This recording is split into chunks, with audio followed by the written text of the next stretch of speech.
and I got like 3 bags of beef jerky because I was just like, look, it's good for you.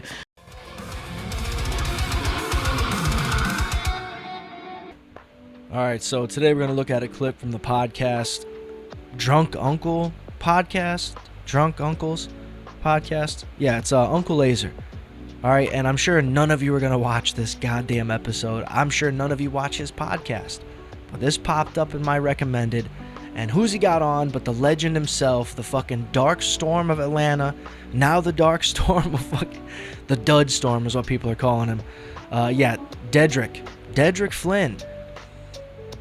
Getting a rare podcast appearance from somebody who just happens to work the same stages, but clearly Uncle Laser's doing better, and everybody dislikes this guy, so we're going to cover this. Let's see what we got.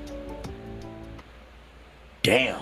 I know, like, yeah, in, like, Bangkok and all that shit, yeah, and then this is the wild part. So we fly into Japan, and they got these videos that play on the plane that's like you can't bring in foreign meat into Japan. Oh, so they play these videos that tell you what you can and can't do. They let you know ahead of time what's up, basically.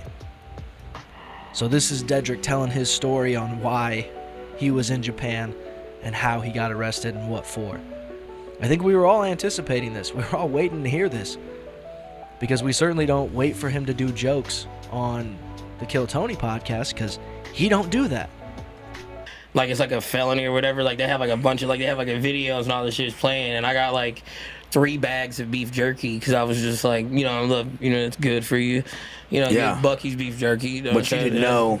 Yeah, I was like, oh, I can't bring this. I was like, and I kept trying to find a trash can to throw it away. Like where do we put it? But nobody's speaking. You know what I mean? So, so did I find I have to go to the bathroom, and then like I'm throwing like this stuff, like I'm gathering all.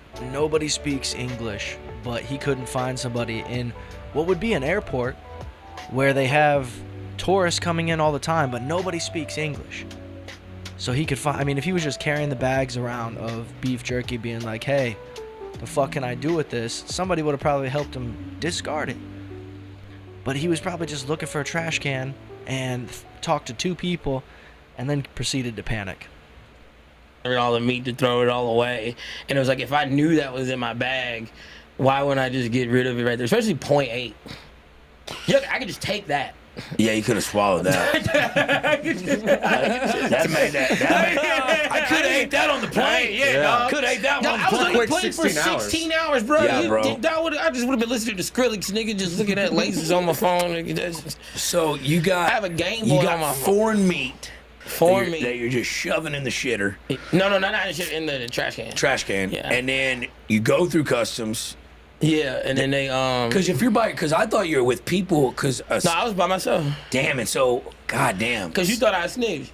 No, crazy. I didn't think you snitched, but I heard it like you did. What a weird place to be going by yourself. What purpose does that serve?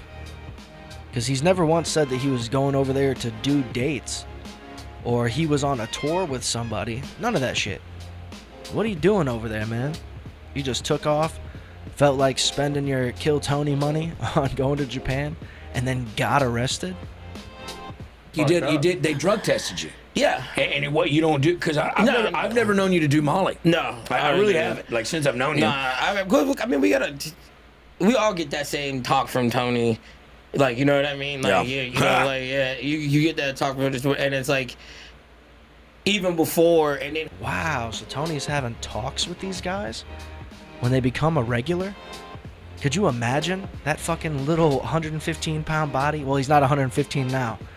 He looks to be 115 pounds, but also carrying twins. That dude has alcohol belly from hell. He's truly built like that fucking alien from one of the, what is it, American Dad? Strange. Everything about him is that guy. Or that alien, really. But Tony sitting down across from somebody who gets this regular ship is probably what keeps a lot of people from fucking wanting to do it. Because if you're an up-and-coming comedian, you could argue that Tony's somebody that you should be cool with at least. But to feel the need to do a show, and then you do well, and then now he's like your boss? He's going to tell you how this works, what to do, when you should be available, what jokes you should write. Because, yeah, he definitely sits down and helps Ari Maddie write. He did it with David Lucas. It's a common thing. But imagine that guy sitting there telling you, like, you're a young comedian, like, yeah, man, I got fucking some good jokes. And he's like, look, you have to be here and be right. I can't even imagine, dude. Fuck that. And then he does like slower, like he sees what he can pull back, like, you know what I mean, for you to be more successful. So he might, you know what I mean, like that's why I don't drink as much or anything. Like most of the time, you're drinking that gay ass tea now. Yeah. I've seen that enlightenment tea, dude. That's cool, dude. I'll say you pick your spots. Yeah, you gotta pick your spots, and then I can just get out of there. And plus, I got stuff to do, so it's like I can't, you don't want to do it. But he'll have that conversation, and then he'll look and evaluate, and then he'll be like, hey, I would do this. Hey, when you do the same thing he did before shows, like he'll be like, hey, so it's like you'll get it. So it's like I pulled back from doing like all that stuff.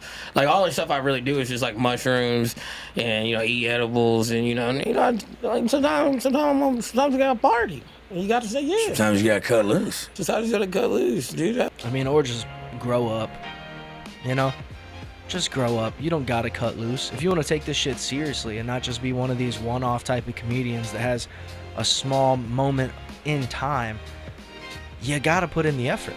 And that's the part that people get pissed off about is Tony thinks that he's this Vince McMahon, this star creator, and yet so many fucking dudes that he's put on and gave a regular, week-to-week spot to have failed.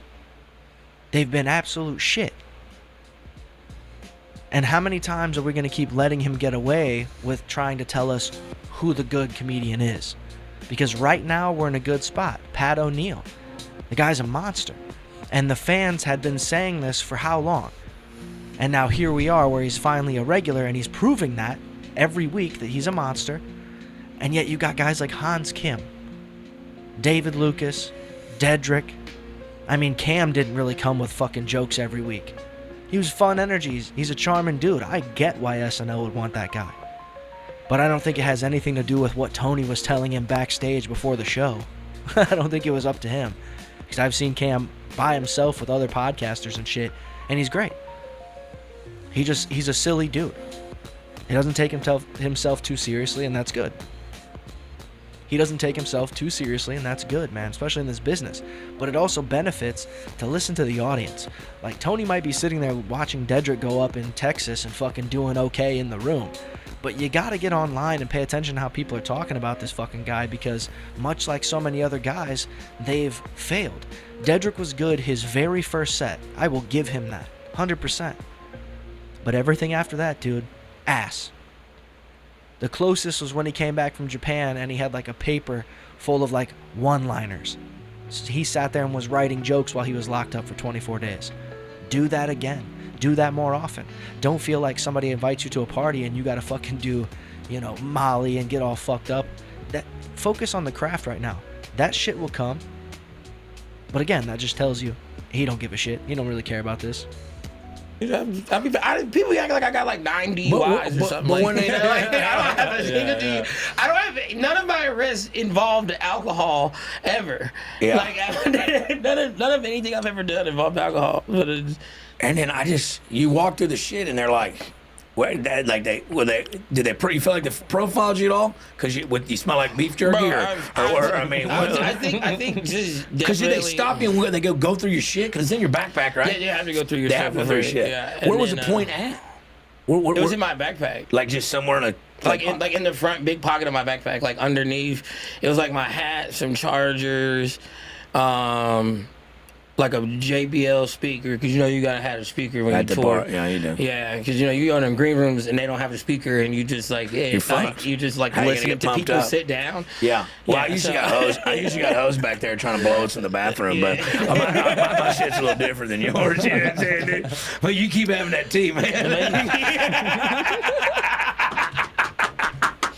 Whatever you're into. He went to Japan once. Now he drinks green tea, dude. Cool. Well, I mean, if you take a step back and look at it, it is kind of like a kung fu movie. You know what I mean? Like old samurai movie. Like an American. Yeah, you're like the Matt Damon in that samurai movie. I did meet some really, really good people there. Like even like the officers, it was like they were like Do they speak a lot of English? No, But that's gotta be scary to you, why? Because like if you get So my thing here too is, let's not forget that he called Tony, and Joe Rogan helped him get out. Like, that in itself is already kind of gross. But also, what does he owe them now? What's he on the hook for, dude? Because if you're on, I would imagine you're on the hook for something, right? At the very least, don't get in trouble anymore. But what if it's more than that? Because if it's like, hey, you have to perform every single week for the next 3 years and get better, he hasn't done that. He won't do that. you get caught off guard with some shit like that in your pocket, and you're in a foreign country that you don't speak, and and honestly, even if they've got, let's say theoretically, even if they got like a translator, she's probably Asian. Do you think she speaks Southern Black? You think she can pick up your dialect? She was trained on a proper English book. You think she's gonna get Third Ward out of the hot part of Atlanta? Right? Hey, look, T.I., bring them out. Hard to yell in the bat rail in your mouth. Yeah, they're not gonna. So I would be terrified if I got arrested in a foreign country. Do you think they're gonna get this? No, you gotta. See, they got inbred. They don't speak inbred. No, you gotta. No, don't. If you didn't think I didn't change it. Oh, you told me to. I've had to do that. I used to work. Yeah, dude. Can we hear your white person voice? I used to be general manager at a car wash, dog. Dude, give me your general manager white person voice. Oh, I don't know how those would have gotten in my bag. Oh shit. That's good. Damn. Absolutely not. You know. Yeah, it's almost English. Ready to give you a loan. Yeah. Oh shit. Again, just a degenerate, dude. Just not a good guy. And like I said, I'm only sharing this because anybody that watches Kill Tony knows how bad Dedric is at the job. And you got comedians saying that Tony's like the Vince McMahon, he's running that shit like WWE. Yeah, because Vince McMahon had a problem with trying to tell the fans who the good guy was. Who's the guy you should root for? And turns out he was wrong most of the time. And that's the same thing with somebody like Joe Rogan trying to tell us that Brendan Schaub's funny, Bert Kreischer's funny. Like, you're not funny. So you don't have a good sense of what humor is. What would be a joke? So why would we fucking believe you? Oh, because he's rich. He's got money. Okay, so that makes sense. Perfect sense, guys. But either way, go check out this Uncle Laser episode. I'm sure you won't. It's got 91 likes right now. Listen to Dedric talk for 59 minutes because they couldn't get an actual hour. And believe me, that's with ads. So, interesting. Either way, guys, hit the like, hit the subscribe, and we'll see you in the next one.